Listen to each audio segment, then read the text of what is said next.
What's going on, you guys? SRT is back here with another video. As you guys can see of the title of this video, today most surely is not about the 300. It's actually a new car that my brother's been having for a while as well. It's actually a Mopar. It's a bit of a worse shape, but for what's to come for this car is gonna be amazing, and you guys are not gonna want to miss out on this. So from here on out, here we go. 2007 Dodge Magnum SXT model. This car was equipped, it has the 3.6 liter. And enough of me talking, I'm gonna go ahead and face it towards my brother so he can explain to you what he had. Hey, what's up, guys? I'm SRT, this older brother. I just want to talk to y'all about my 07 Magnum. I have it for about 4 years. I got this car for pretty cheap from an uncle. He sold it to me for $1,500, and I've been having it ever since. So it hasn't really given me any problems, any major problems so far. But I have changed a couple parts like battery, alternator. What else is brand new on this car? A couple other parts, but other than that, I mean, it's been pretty good to me. So I'm gonna probably go ahead and do a Hemi swap, or like if I could probably save up and buy a Scat Pack motor, I'll probably do that. But it'd probably be a little cheaper to do a Hemi swap. If not, I'll probably find a Hemi Magnum already. I'll probably buy it and we could do reviews on that. But lately, since I've had the car, the front suspension is known on these cars specifically.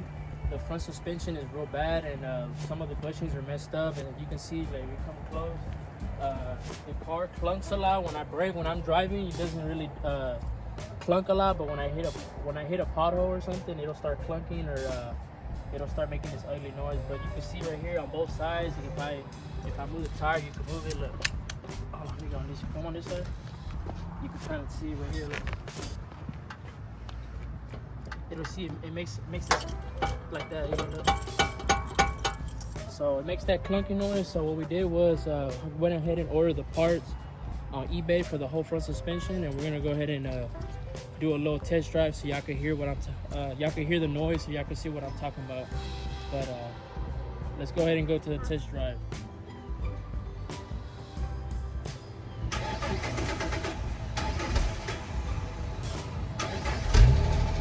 You guys can see this car has a bit of a rough start.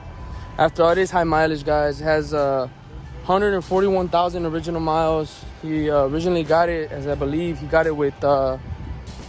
actually got it with 100K miles. But for what's to come for this car, guys, you're gonna be surprised.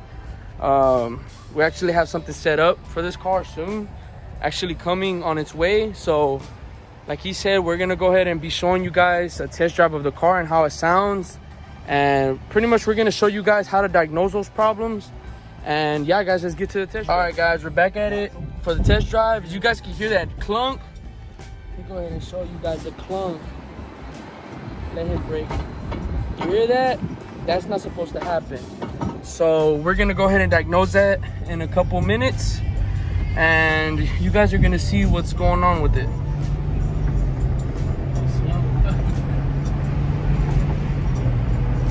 But yeah, guys, like I'm saying, oh, hood action. But yeah, guys, as you guys can see, we're gonna go ahead and diagnose that. That's not supposed to actually happen. It's actually a hazard.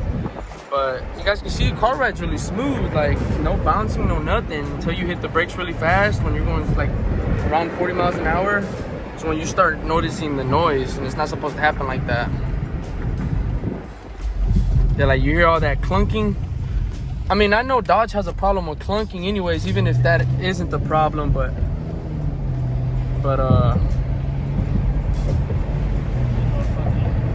Little pull. let's get a little bit of that SXT action. What's up?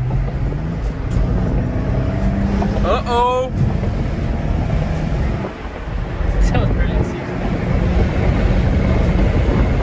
Little thing moves. All right, like I was saying, guys, car moves, and I have a couple videos of this car running, which I'm gonna go ahead and show you guys in the next couple minutes. Come on, that's slow.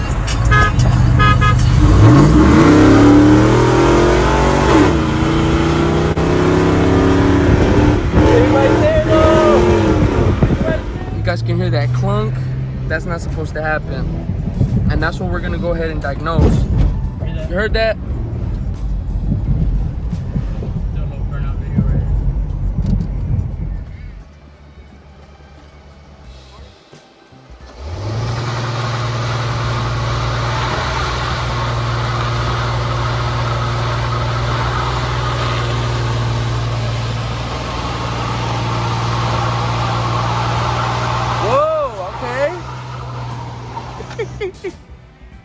Told you guys. Woo! Smell that burnt gas. I'm falling the ditch now. But yeah, guys, this car is gonna be so fun. You heard that? Jesus. Oh!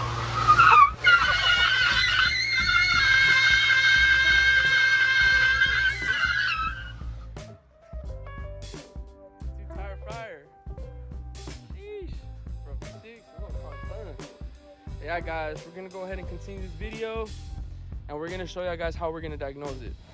All right, guys, so currently it's next day. Sadly, we didn't get the parts in yesterday, but today we did get the parts in. So we're gonna go ahead and show you guys what we did get today. So as you guys can see, we got a shipment. We got a shipment of parts today. As you guys can see, this is the rearward control arm, because you know these cars don't have control arms. They have frontward, forward, and then they have rearward. So basically the control arms are two separate pieces, and then we got two control arms for whichever side. I believe they're the same side for whichever one. But we're gonna go ahead and show you guys a time lapse of us changing the parts out, and let's get into it.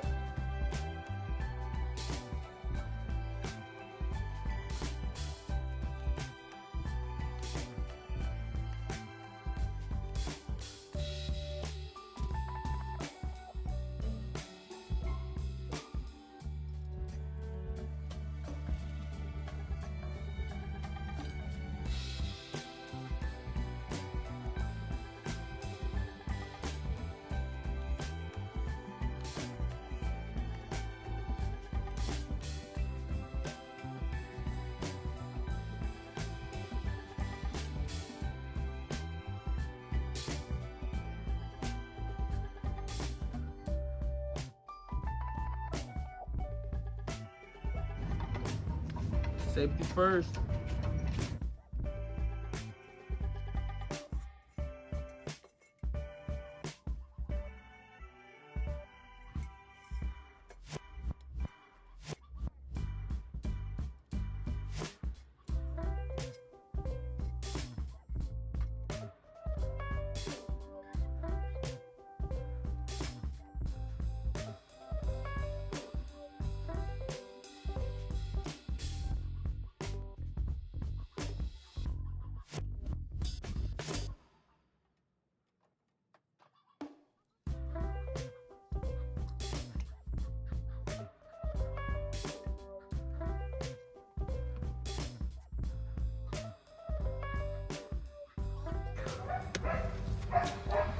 This is the part that's messed up, and as well as this one right here.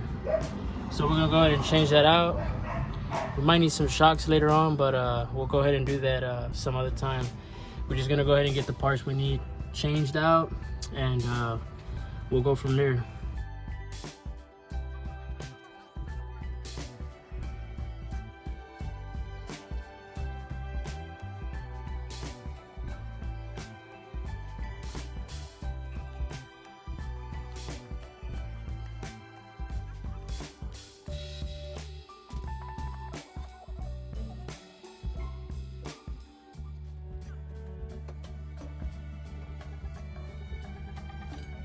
All right, guys, as you guys can see, we did end up having a damn failure on a ball joint. This should not happen when you're taking off a rearward control arm on the bottom for this 07 Dodge Magnum. Luckily, we caught this on time. It was already loose. It was already out of the socket. So as you guys can see, we already got the whole arm off. See this? This is not supposed to be like this. See all this? This is what's causing that clunking whenever, as you guys can see earlier where I showed you on the test drive. This right here is also a safety hazard. This could have failed and it could have broke on the freeway or wherever he's driving, but as you guys can see, this is what it's really supposed to look like. Identical. Look at that. Very beautiful part. We're gonna go ahead and go show you guys how we install it. But yeah, guys, remember, always, if you hear a clunk noise, always check your control arm bushings. This is also a risky factor. Luckily, my brother caught this on time. You know, you wouldn't want this falling on you on the freeway, especially when you're going 60 plus miles an hour. So yeah, guys, let's get to it. Look, guys, as you can see, we finally got the rearward control arm. The bottom, as you guys can see, this thing is jacked up. The whole piece is coming off of the bushing. Look at this. It's already no good, so we went ahead and we're gonna go ahead and replace it just for keepsake, you know. After all, I mean, we're only gonna be doing the bottom at the moment. We have the tops, but his tops are good, so we're just gonna save those for another day, guys. What's up, guys? Back at it again with the progress. New parts in.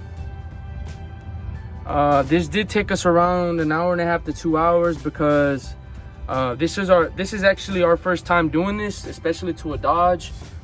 I believe the SRT has the same setup, has the same damn bullshit ass fucking lower control arms.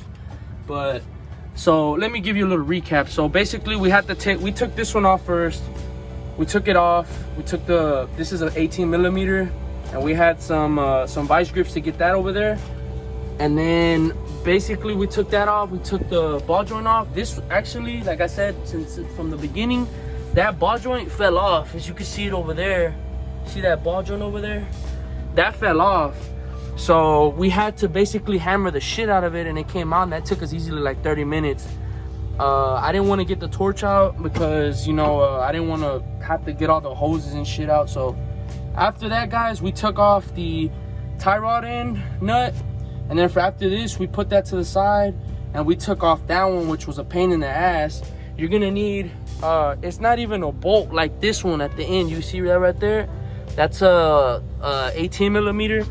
It's actually a damn, what size is it? It's one of these right here, hex. This right here is this is a Torx. This is a T60. You need a T60 to get that bolt in the back to hold it, for leverage to take that one off. And that one right there is a 21 millimeter. But you guys can see, quick install. Put the new ball joint, have the new rearward lower control arm, have the forward. We won't be doing the upper control arm. My brother didn't want to really waste time on that. He wants to do that some other day because his ball joint is still actually good. But other than that, guys, this is just a quick little video. We're gonna go ahead and show the other side maybe tomorrow. I'm gonna go ahead and continue this, but you guys will see it just in 1 second. All right, guys, we're gonna go ahead and start doing this. We're already starting to take off the forward, and we're gonna go ahead and move front to back, and we're also gonna be changing the control arm, because look at this. That's bad. You don't want that to happen either, so we're gonna go ahead and change this out.